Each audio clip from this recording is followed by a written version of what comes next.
আমি পাবনা থেকে, পাবনা সাতক্ষীরা 1 আসন। কিভাবে আসছে? আসছে জামাত ইসলামের পক্ষ থেকে। কোনো কষ্ট হচ্ছে কিনা আসছে আপনার? না, কোনো কষ্ট নাই, কোনো কষ্ট। আসছেন কি দিয়ে?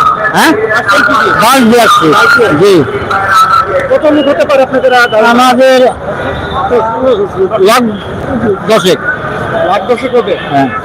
এই প্রথম জামাত ইসলামী প্রকাশ্যে আপনারা কি ভাবছেন যে জামাত ইসলাম ক্ষমতা আসবে কিনা?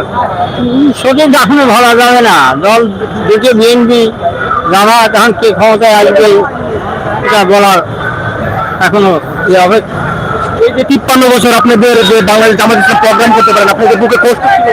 হ্যাঁ, বুকে কষ্ট ছিল? বুকে কষ্ট ছিল 17 বছর, তার আগে কষ্ট ছিল না, 17 বছর কষ্ট, কঠিন কষ্ট, যা সীমাহীন একবার কষ্ট। এরকম বর্তমান আল্লাহ দিলে অনেক শান্তি, অনেক। দর্শক, এই মুহূর্তে কিন্তু আমরা যে পাবনা থেকে আগত আরো কিছু ব্যক্তিগতের সাথে কথা বলার চেষ্টা করছিলাম। তারা যে 53 বছর পর বাংলাদেশ জামাত ইসলামের যে সমাবেশ, সেই সমাবেশকে আসতে পেরে তারা অনেকেই